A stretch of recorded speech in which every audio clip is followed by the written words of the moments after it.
जय मूल निवासी साथियों, मैं एक बार फिर से आपके बीच में उपस्थित हुआ हूँ। उपस्थिति आज इसी विषय में है कि आज हमारे मौलाना साहब मुफ्ती मोहम्मद इसाद साहब से आप मुलाकात करने आज हमारे हरीशचंद्र पिपरिया जी डॉक्टर साहब बामसेप के कोऑर्डिनेटर आज वो कुछ चर्चा करने के लिए आज आए। साथ ही साथ हमारे डॉक्टर साहब और साथ में आज हमारे पटेल साहब, दयाल साहब, ऐसे तमाम सारे वक्ता साथ में हैं। तो मैं चाहूँगा सर से आप मुलाकात करें, बातचीत कराते हैं। मित्रों, आज देश बड़ी विषम परिस्थितियों में से गुजर रहा है। देश के मुखिया ने जब संसद में प्रवेश किया था तो संसद के दरवाजे पे माथा टेका था। हम सोचते थे कि हमारा देश का मुखिया देश को संविधान के अनुरूप चलाएगा, संविधान की रक्षा करेगा। लेकिन आज जो परिस्थिति बनी हुई है, गरीब गरीब होता चला जा रहा है और अमीर अमीर ही होता चला जा रहा है। लोगों की शिक्षा खत्म कर दी गई है, रोजगार दूर दूर तक दिखाई नहीं पड़ रहे हैं। देश भुखमरी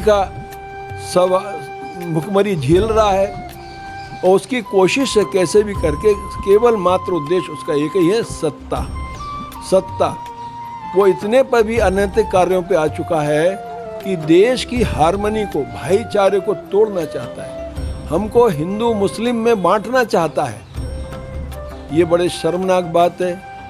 मैं फख्र से कहता हूँ इस बात को कि मुस्लिम समाज के लोगों ने इस देश के स्वतंत्रता संग्राम में हजारों लोगों ने कुर्बानियाँ दी हैं।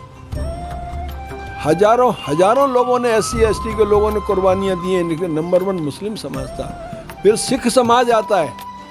ऐसे लोगों ने जो कुर्बानियाँ दी हैं, अब ऐसे लोग जिन्होंने देश की स्वतंत्रता में कभी हिस्सा ही नहीं लिया, ऐसे लोग जो अब सत्ता में आ चुके हैं, वो लोगों को देशभक्ति का सर्टिफिकेट बांट रहे हैं। ये ऐसी विडंबना, इतना लोगों को गुमराह कर रहे हैं। लोगों को धार्मिकता में तो ले जा रहे हैं, यात्राएं करवा रहे हैं, लेकिन स्कूल बंद करा रहे हैं। मैं तो मध्य प्रदेश की बात छोटी सी रखूंगा कि यहाँ देश में 1,20,000 स्कूल हैं। 1,20,000 स्कूल में जो अव्यवस्था के शिकार हैं। स्कूल में टीचर्स नहीं है, छत नहीं पड़ी, पीने का पानी नहीं है, लड़कियों के लिए पेशाब घर नहीं है, खाने के लिए भोजन की व्यवस्था बच्चों के नहीं हो पाती है। तो उन सब को इन्होंने क्या किया, सत्ता में बैठे हुए लोगों ने कहा कि भाई शिक्षा अच्छी नहीं मिल रही, स्कूल अच्छे नहीं है, तो क्यों ना कम स्कूल करके अच्छी शिक्षा देवें। तो इन्होंने डिसीजन लिया कि 1,20,000 स्कूल में से मात्र 12,000 स्कूल रहेंगे, बाकी स्कूल सब खत्म करेंगे और अच्छे स्कूल खोलेंगे। तो इनसे पूछिए मोटी बुद्धि वालों से कि इतना बड़ा क्षेत्रफल मध्य प्रदेश का, क्या पूरे क्षेत्र के लोग क्या 12,000 स्कूल में समझ आएंगे?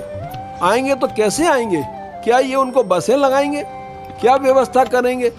तो दोस्तों, ये बड़ा षड्यंत्र चल रहा है। बाबा साहब के प्रयासों से, उनके संविधान से थोड़ा बहुत भी लोग पढ़ लिख गए थे, SC ST के लोग जब ऊपर आने लगे तो लोगों के पेट में दर्द होने लगा कि जो हमारे तलवे चाटते थे, ज़मीन में बैठते थे, आज वो हमारे बराबर बैठ रहे हैं, तरक्की कर रहे हैं। देश की तरक्की में अब वो हाथ बटाने लगे थे।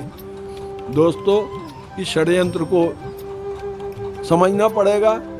ये SC ST को हिंदू तो बनाना चाहते हैं, लेकिन हिंदुओं के संग हिंदू जैसा व्यवहार नहीं करना चाहते। वोट लेने के बाद आती है तो कहते हैं हिंदू खतरे में, हिंदू एक हो जाओ, और उसके बाद हिंदुओं को मंदिर में नहीं घुसने देते। अरे इस देश की विडंबना देखिए, देश का पहला प्रथम व्यक्ति राष्ट्रपति को भी मंदिर में नहीं घुसने दिया। इस देश की क्या स्थिति है, आप समझ सकते हो। इससे बचने के लिए और हमारे मुस्लिम भाइयों को संग में जो जिस तरह से भेदभाव हो रहा है, सभी देख रहे हैं। बुलडोजर चला दो, छोटी छोटी बातों में जेल में आज मुस्लिम समाज के इतने लड़के, जवान लड़के पड़े हुए हैं, बिना किसी कारण के पड़े हुए हैं। उनका ट्रायल नहीं आ रहा, उनके पास जमानतदार नहीं है। तो बहुत सारे ट्रायल आते हैं, बच्चे छूटते चले जा रहे हैं, लेकिन नंबर तो आए। तो इस तरह से जो इनके विरोध में बात उठाए, संविधान सम्मत बात उठाए, सही बात करे, ऐसे लोगों के ये विरोधी हैं। तो देश के लोगों से मैं आह्वान करता हूँ कि देश एकजुट हो। देश प्रथम है, धर्म बाद में है। आदमी पहले बना है, धर्म बाद में बना है। तो देश को सुरक्षित होगा तो हम सब लोग सुरक्षित होंगे। देश सुरक्षित तब होगा तो हमारा संविधान सुरक्षित होगा। संविधान सुरक्षित तब होगा तब आप और हम सब जागरूक बनेंगे। तो मैं इसी तारतम्य में मुफ्ती साहब के पास आया था कि आपका हमको आशीर्वाद मिले, सहयोग मिले, देश में जागृति आए, अमन चैन आए, लोगों को सद्बुद्धि आए, देश संविधान बचे तो देश बचेगा। इसलिए हम यहाँ आए थे। इंस्पेक्टर साहब भी मेरे बगल में बैठे हैं, इंजीनियर मेरे बगल में SK अलवी साहब बैठे हैं, दयाल साहब आए हैं और पटेल साहब जो इंग्लिश मीडियम स्कूल ऑक्सफोर्ड चलाते हैं, हमारे पटेल साहब बैठे हैं, विश्वनाथ जी, और इशाक साहब मोहम्मद साहब बैठे हुए हैं जो यहाँ मुफ्ती हैं। मैं उनसे निवेदन करूँगा वे भी 2 शब्द बोलें और समाज से गुजारिश करूँगा, सब समाजों से, यहाँ के विशेष तौर से मूल निवासी समाज है, वो तुम्हारा अपना देश है, इसको बचाइए। ये मूल निवासी समाज ही देश को बचा पाएगा, ऐसी मेरा धारणा बनती चली जा रही है। मैं चाहता हूँ OBC समाज के लोग जो सबसे ज़्यादा यहाँ पे पिछड़े हुए हैं, जिनकी शिक्षा इतनी कम है, जो 52% नहीं आज 62% से ज़्यादा है, मुश्किल से 1.5-2% भी शासकीय नौकरियों में नहीं है, फैक्ट्रियाँ उनकी है नहीं है। तो मैं ये सब तभी संभव होगा, सबको बराबर का हिस्सा मिलेगा, तब सत्ता आप लोगों के पास हाथ में आएगी, मूल निवासियों के हाथ में आएगी, तभी ये सब संभव हो पाएगा, ऐसा मुझे लग रहा है। धन्यवाद। जय भीम, जय भारत, जय संविधान। सर, आज के विचार में आप कुछ कहना चाहेंगे सर?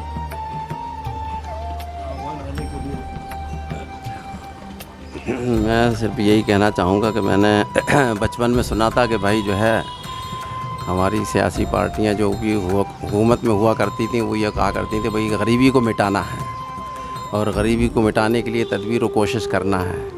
लेकिन अब तो ख़्याल और सोच ये हो गया कि गरीबों को ही मिटाना है। हाँ, बजाय गरीबी के मिटाने के गरीबों को ही मिटाना है। इस तरह की जब सोच बन जाएगी तो फिर जो है माहौल किस कदर ख़राब होगा और किस कदर कशीदा होगा। इसलिए बस हमारा कहना यह है कि आपस के अंदर इत्तेहाद इत्तेफाक पैदा करके और आपस के अंदर जो है माहौल के अंदर सुधार और तगय्युर और संविधान की हिफाजत तभी हो सकती है जब सब लोगों को एक निगाह से देखा जाए और सबको बराबरी का दर्जा और हुकूक दिया जाए। आज किस कदर महंगाई और किस कदर लोगों की परेशानियां हैं, तो ये सारी परेशानियों की जो वजह है वो यही है कि आज लोगों को 2 निगाहों से देखा जाता है और जिनके जो हुकूक पामाल होते हैं वो कुचले जाते हैं, उनका हक़ नहीं दिया जाता है। तो तभी होगा जब हम संविधान की सही माना में रक्षा और हिफाजत करेंगे। तो इसके लिए हम सब लोगों को मुत्तहिद और एक होकर आगे आना होगा और आगे बढ़कर जो है जब हम कदम बढ़ाएंगे तो फिर जो है हमारे देश की भी उन्नति और तरक्की होगी और पब्लिक के और रियाया की और हर इंसान की हिफाजत होगी। आज किस कदर बदअमनी और बेहिफाजती है कि जिसकी वजह से हर आदमी जो है अपने लिए किस किस्म के ख़तरात महसूस करता है। बस इन्हीं बातों पर हम अपनी बात को ख़त्म करते हैं। जय भारत।